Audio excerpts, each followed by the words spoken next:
Hello, welcome back to Crazy Effing Mommy, episode 129. How are you doing? I'm Elyse DeLucci, your host. We are here in my living room on the Upper East Side.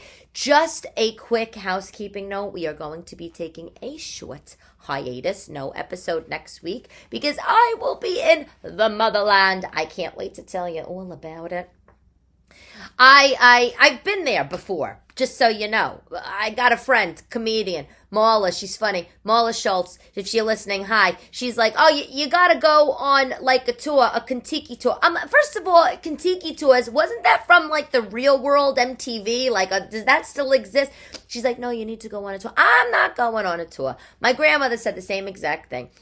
On Christmas Day, she's like, you need to go on a Mario Perillo tour. I'm like, Mario Perillo's dead. Okay, Nani? I think he's 6 feet under. She's like, no, the son, he runs the tours. Why? I don't want to go on a tour. I'm young. I could. More importantly, I lived in Italy. I lived there when I was in college. I lived in Rome. I went to the American University of Rome. I had a fabulous time.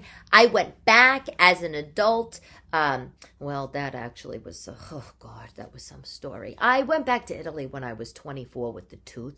We went to a wedding in Siena in Tuscany. It was in a castle. It was gorgeous, beautiful couple, Matt and Heidi. They're a lovely British couple. Here's the thing. I had such panic. I left early, like back to New York. I fled back to New York. This is why the tooth, this is why he thinks that, this is why we had problems. Because you take me to the motherland and I have to immediately come back to New York. That's how New York is on. New York is this is what we do. We're like, I can't wait to get the F out of here. I need to get on a plane. I need to get away. I need to clear my head. We land somewhere else and we're like, oh my God, get me home. I can't wait to get home. The thing is, here's the thing, that we were at a beautiful wedding in Siena, in a beautiful castle, and the wedding was fabulous, and it was under the stars, and the food was gorgeous, and the bride was gorgeous, and the music was fun, and the dancing was questionable, bunch of Brits. But the thing, we stayed at the castle after the wedding. All the guests stayed on the grounds of the castle. It was the summer. The castle had no working kitchen because it was like an ancient ruin. It had no working kitchen, no commercial kitchen, and no catering was brought in, okay? So there we were, a day or two after the wedding, lounging by the pool, which was like, a pool and grass around it, an in-ground pool with grass around it, and just gallon jugs of wine, white wine. Not even red. We're in Tuscany. No Chianti. What's going on? Not a morsel of food. I had a full-blown panic attack. I said to Paul, first of all, my blow dryer blew out, so I can't even do my hair properly, even though I had the European plug. Of course I did. I can't do my hair, and I'm dying of starvation, and I'm in Italy. I did not take Xanax then. I had nothing. I wish I had a Xanax, a marijuana leaf, a shroom, anything. Oh my God. And I left. I had to go. I couldn't take it. I got right on the first flight. I went to Rome and I came back to New York, and then, we were broken up, and oh my God, he was so mad at me. But I can't, I have problems. I can't be places without food. I regret leaving. It's one of my life regrets. I can't believe I did that. I mean, it was like 15 years ago now. I do, yes. The tooth, I'm sorry. But how do you have a wedding with no food? I mean, just a thought. I mean, how do you have the guests stay with no food? I don't know. Anyway. Fact of the day, Hello Kitty has a name. It's Kitty White, and we'll get back to that in a second. I have a real Sanrio obsession. That's the brand, Sanrio makes Hello Kitty. This is why I was so unpopular in high school. I thought walking around high school with a Sanrio spotty dotty plastic pocketbook was stylish. I mean, this is why I didn't have a lot of friends. And yes, for all you people listening that went to high school with me, you'll be like, that's not true. You had tons of friends. No, I didn't. You people weren't particularly nice to me. I had a disco ball in my locker. And I had a car that I named Bologna M Shish Kebab. I don't know why. It was a Dodge Shadow. I wasn't popular. That's the story. That's my story. That's what happened. Anyway. So the dolls want a dog. Oh, God. They want a dog or a baby. Both things very rewarding, of course. Both things completely life-changing and amazing. Both things absolutely exhausting. And I, just so you know, I always wanted to have a third baby. That was always like on my list of things because I'm one of three. Paul, the tooth, he didn't want a third. He just wanted two. He'll listen to this and be like, that's not true, lovely. I wanted 5 children. No, you didn't. No, you didn't. He's one of 2. He only wanted 2. He said to me, I remember, he said, if you want to have a third baby, then we have to move out of the city. Why? Have you ever seen 9 by Design? The Bravo show? They had 7 kids in Manhattan. Why? We can do whatever we want. That's the beauty of life. That's the beauty of living your own life. You can do whatever you want to do. But I always wanted 3. And Chris, this guy, okay, he tells me he definitely wants a kid. He definitely wants a baby. The other day he says to me, I think maybe like if it's a 1 through 10, I'm maybe now at like a 7 out of 10 on scale of wanting a baby. 7 out of 10? You were 10 out of 10 a couple of years ago. Are you changing? And I said, you know what? You better get your act together really fast, okay? Because I'm about to shut down the factory, okay? And I'm not going to be changing 2 diapers, if you know what I'm saying, because we got the age difference, okay? So I took the girls to City Pups, which is a pet store down in Chelsea. I know. I don't know if it's like a puppy farm. I don't know. I don't even want to think about it. But we didn't go to get a dog. We went to have a lesson to show them what a little tiny, adorable puppy is like. A lot of energy, yappy, a lot needy, and adorable, but tons of work. And I'm not saying I would. I don't even know if I would get from the dog store, and I don't want to get canceled. Before I even happens. You can't get canceled before you happen, people. This is not the thing. But I was at my aunt's house in Connecticut. My mom's sister and my auntie, and this is how fabulous my auntie is. My auntie, I call her auntie because she was living in London when I was born, and the British people they don't say aunt, they say aunt. So when I was born, she was living in London, and she wanted to be referred to as auntie, like all the British children referred to their aunts. So anyway, I was at my auntie's house in Connecticut. Now, her husband, Andrew, and I don't call him uncle because they got married when I was older, and that's weird. Who cares? You get it. Anyway, moving on. He told me that there's a lot of adorable, wonderful, loving dogs available at the shelters right now because a lot of people, they needed a pandemic companion, and then the world opened up and they were like, the hell with this animal. I know, it's terrible. So yes, if we get a dog, I'll probably adopt, yada yada, the whole thing. But I don't know, it's a lot of work, and I told Chris he has to take care of it. Like, help me take care of it. And, maybe that's even financially take care of it. I don't know. What's a dog walker these walk? What do they get in these days? $15 a walk? He wants a dog. He does. But last time I checked, he doesn't live here. What do you want, a dog? Play with it when you're here and then go? Get the hell out of here. You get the whole thing. You don't get half a dog. Anyway.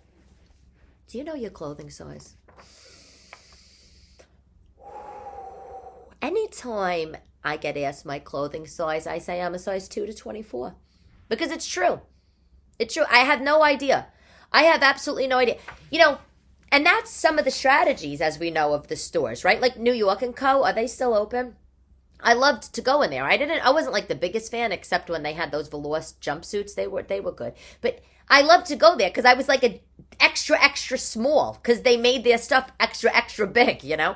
Old Navy's the same way. Going to Old Navy, I'm like, oh my God, I'm a 2. I'm not a 2. I'm a 12. Like, what? And, you know, it's only like top of mind because I read an article about Hollywood and old Hollywood, and how in the 50s and the 60s, you know, the sizes were totally different, right? And Americans, since then, because we're fat asses, we got physically larger, and so brands shifted the metrics. So let me tell you, in 1958, a size 12, do you know what that is in today's size? In 1958, if you were a size 12, what size are you today? Here's a trivia. It's a size 6. That's right, size 6. So then, of course, I got into the internet rabbit hole. I started looking at Natalie Wood, who I love. Oh, my God. She played, by the way, Gypsy Rose Lee, the original Gyps. Is that my daughter? No. Okay. She was so adorable. I loved her. Natalie Wood. Okay. She was a size 10 in the 50s. Do you know what she would be today? 00. Elizabeth Taylor. Everybody's like, oh, Elizabeth Taylor, picture of beauty, picture of glamour, voluptuous. Yeah. She was a 12. Sure. Great. Make us feel great. No. And today, she would have been a 2 or a 4. Back in the 50s and the 60s, she was the 12. And if that was then, this is today's size is 2 to 4. Okay. Same Marilyn Monroe, we all love. Look, she was also a 12. In today's clothing sizes, 4 to 8. Okay, people? You know what size I would have been in the 50s? A size 35. That's the size I would have been. And speaking of sizes and all of that, I had to make my will. I know.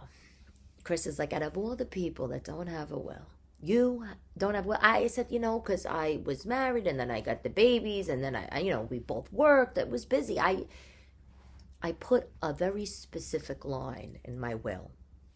When I die, God forbid, knock on wood. This is plywood, but it's still wood. When I die and I'm in the box, I need to be wearing leopard, okay? That's it. So Gabrielle, if you're listening, you're my younger sister. You're 15 years younger than me. Leopard, that's it. And then I also put in the will, I have a very specific place. I need to be waked at Frank Campbell Funeral Parlor. That's my favorite funeral parlor. It's on Madison Avenue. It is not the best funeral parlor in New York City. It is not the best funeral parlor in the United States. It is the best funeral parlor in the world, okay? Everybody who's anybody has been waked there, people, okay? Let me just read you a few names. I mean, I know them for the most part. Okay, and by the way, let me just say this. I performed there. You know, during the pandemic, I had a viral video because they were giving out free sandwiches, donuts, and hot chocolates on the street. I mean, who does this? Only the world's best funeral parlor. And then they hired me and a few other comedians, and we put on a comedy show for the Upper East Side. Unfortunately, though, when I did that show, I hadn't been on stage in like 10 months. So I was like a little weird for whatever reason being in front of all these people. And, you know, I was in a funeral chapel. So if you want to have us back, the answer is yes. But anyway, everybody who's anybody was waked there.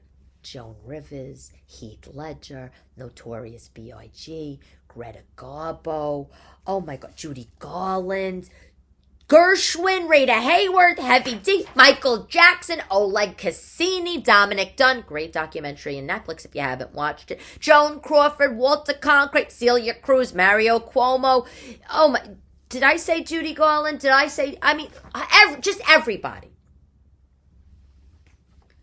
Let me have my last performance in the place where all the stars are. Thank you. Even if I don't ever make it to be a headlining comic, I will headline Frank Campbell Funeral Parlor when I'm with me and my lifeless body. That's it. That's what I want. That's what my attorney, Valerie Rakes, who did my will, very nice girl, single mom, gave me a discount, by the way, because I'm not married Sorry if you don't do that for other ladies, Valerie, but I think she would.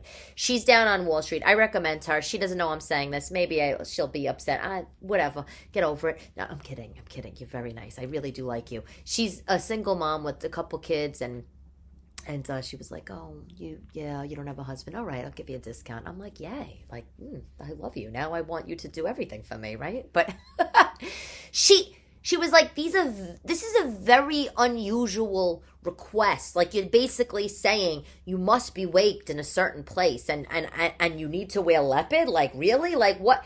I said, that's just what I want.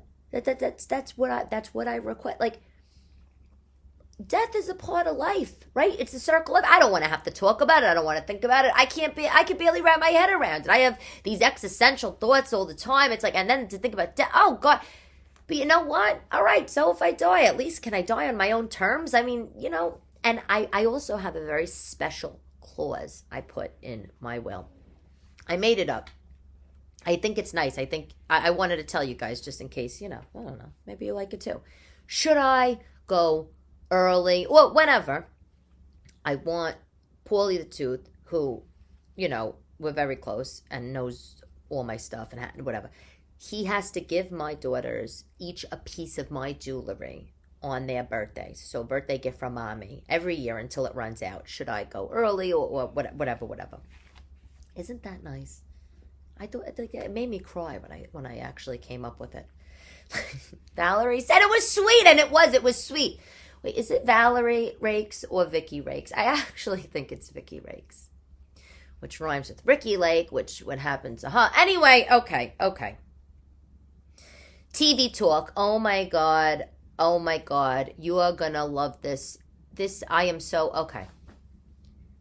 If you like Turner Classic movies, if you like old movies like me, there is such a beautiful movie out right now. Mrs. Harris Goes to Paris.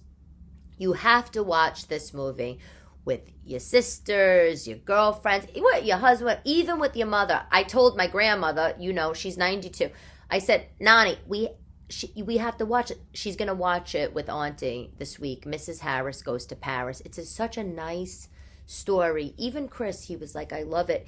It's about a British older woman. Like, I don't know, I think she's in her 60s. She's a cleaning lady, and she works for these royals, lords and ladies, whatever. And she sees this dress in a closet, and she falls in love with this dress, this Christian Dior dress. And the whole movie is about how she gets or doesn't get that dress. And it's so nice. It's such a nice movie. It's nothing gross. There's no profanity. There's no murder. Like, it's just a lovely movie. And speaking also of movies that I can't wait to come out, because this already came out and obviously I saw it. Judy Blume, hello. Dear God, are you there? It's Me Margaret. Famous book 50 years ago. Young girls who are listening to this, it's an adorable Judy Blume book about a young girl, 11, 12, 13, whatever, moves out of the city into the suburbs. And it's all about her contemplating life and this and that and friends and relationships all throughout her little pre-pubescent period. And I can't wait to see it. And Rachel McAdams is playing, I don't know who she plays. Not the young girl, obviously. But and I love Rachel. She was in The Notebook. Isn't she a doll? Like, she's such a doll. Her face could be a porcelain doll. That's how, I love her. I don't love her as much. No, I do. I love you, Rachel. But you know what I love more? I love the carrot cake that I made. Oh my God. Get a pen. You have a pen? You have a pen? Or like your text or your phone. Okay, here's the deal. I have all these magazines. I'm looking in my library right now as I'm talking to. I get all the Cooks Illustrated, Ladies Home Journal. I save all these magazines, and I have like a banana, and I dog ear them, and I got post-its stuck and recipes and da da da da. And I page through them from time to time if I'm in the mood for something.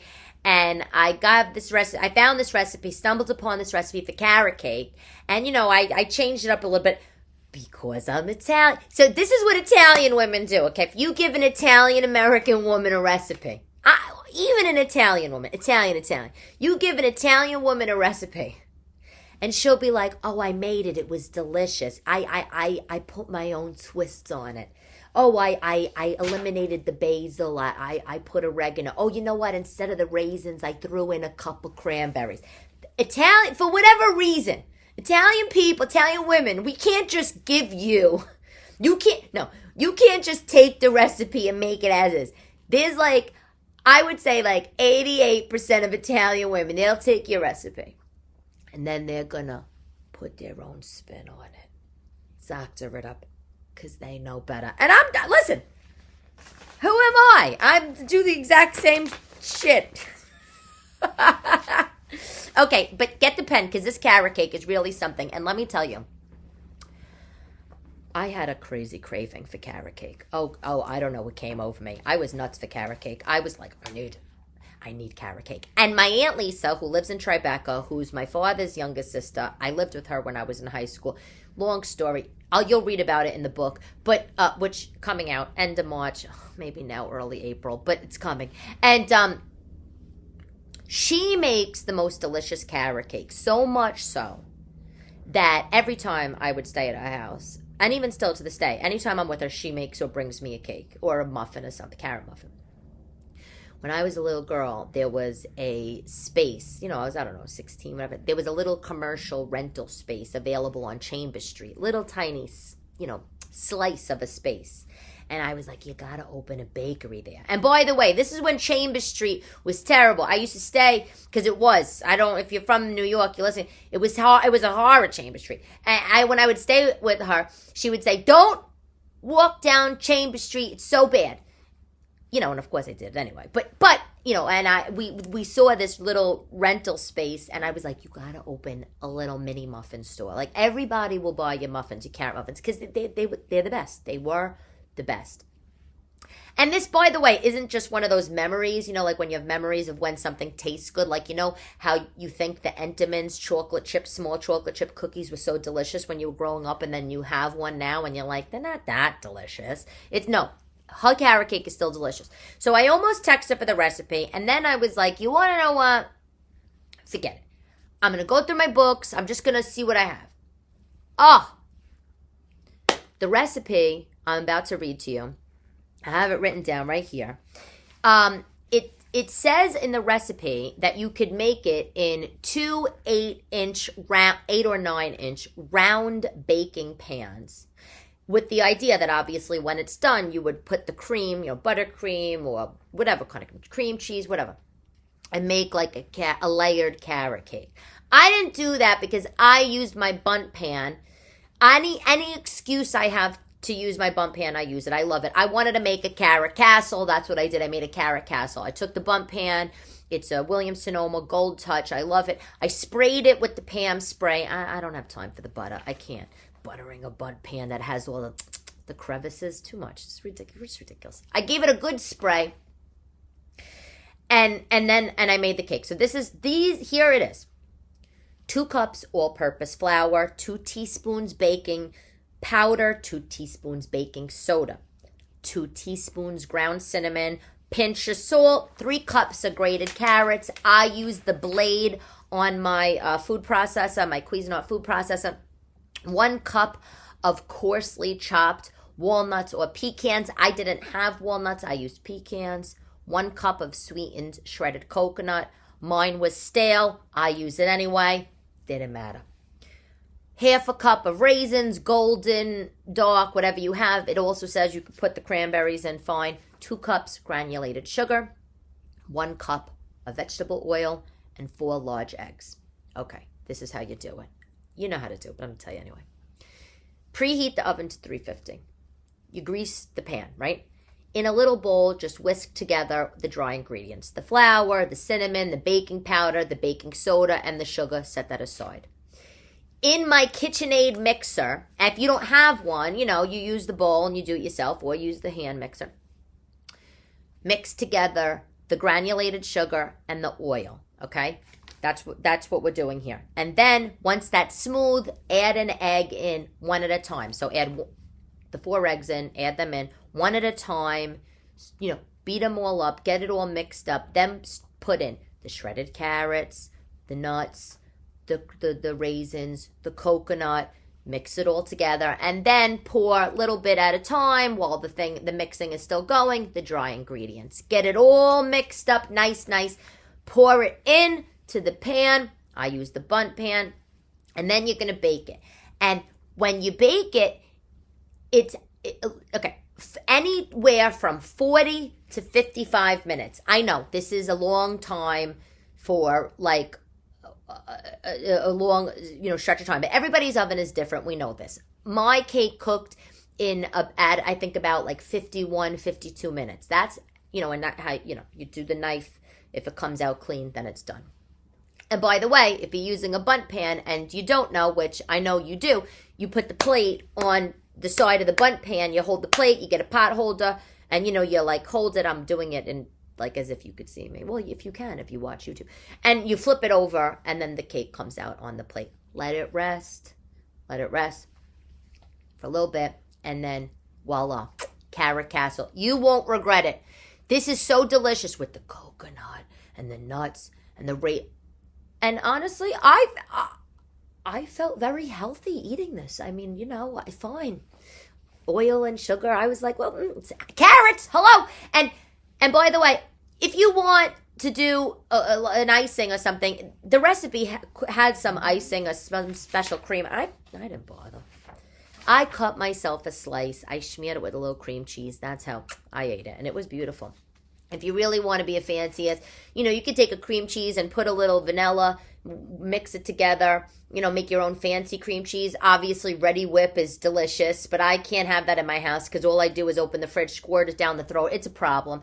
And so that's it. Carrot Castle, so delicious. If you make it, let me know. And on the food note, Girl Scouts, really? Changed their names for the cookie. Okay. I needed a cup of stale coffee, a sip of stale coffee.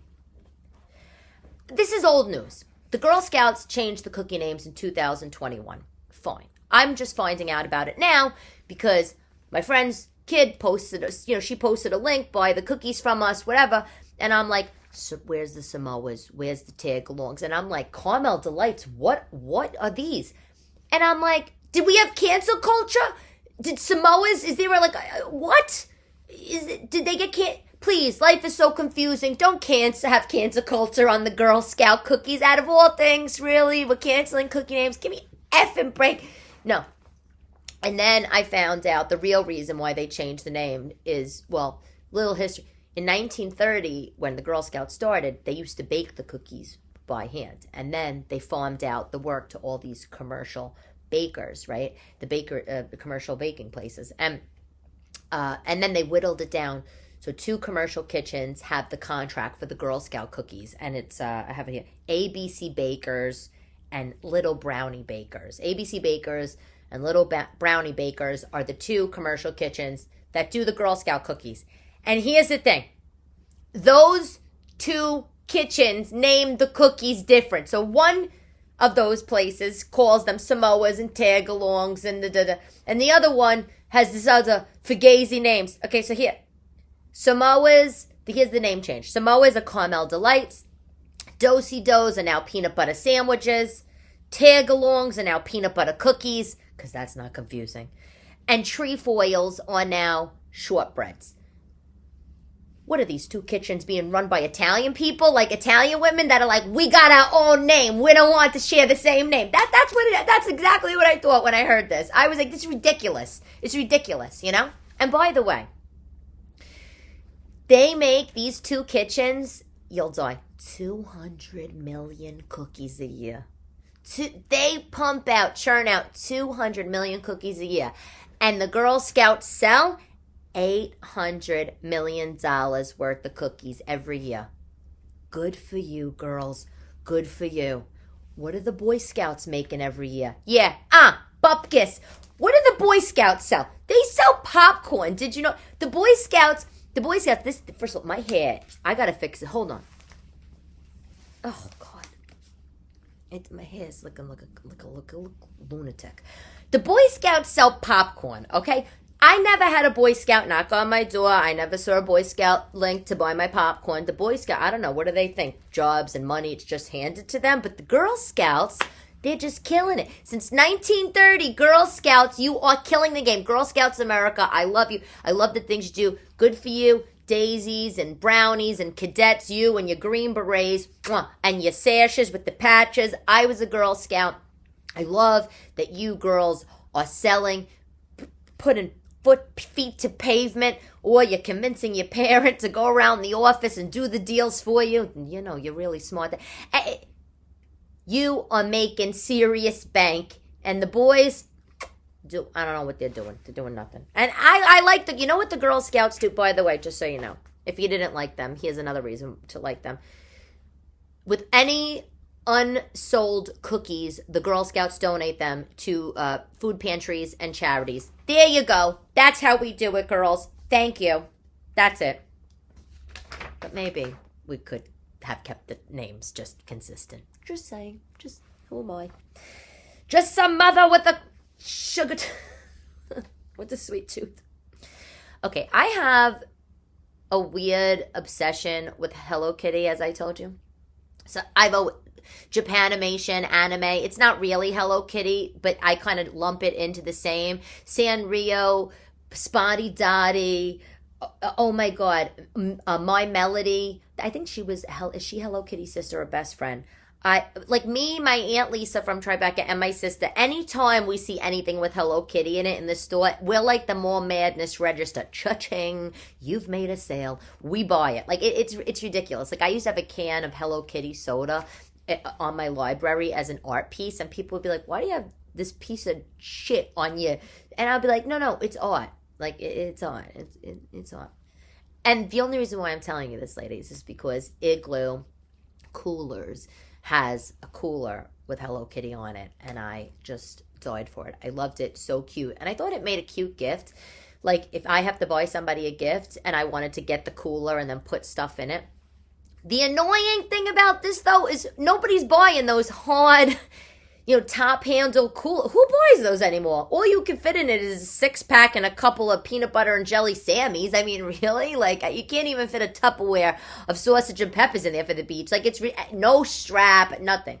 But they do have, I should say, a Hello Kitty cooler bag with the strap, but it's not as cool because it's like black and red. The cooler itself is pink. And it's $30 or $35 at igloocoolers.com. But I have to say this to you, Sanrio. Okay? I wondered always through the years why people love Hello Kitty so much, like myself. And I read it. Her big head, the white face, cute little face, the little tiny bow as a little Easter egg, little surprise and delight. Very adorable. Here's the one problem I have with HK, Kitty White. She has no mouth. Why? Is this because in Japanese culture, women tend to be subservient? I don't want to be canceled before I've even happened, as we've already talked about. But I think we should put a mouth on that kitty. Just saying. And I almost was going to use another word.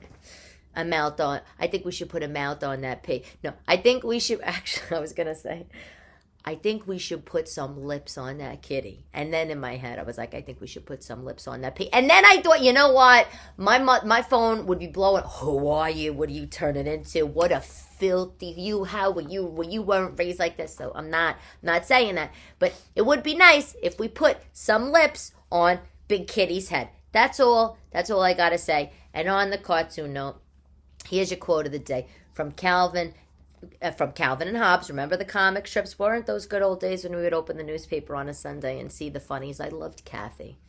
She was always screaming about her weight, the tears coming out of her eyes. Okay, here's the quote from Calvin. It's so cute. Calvin saying, "Everyone seeks happiness, not me though.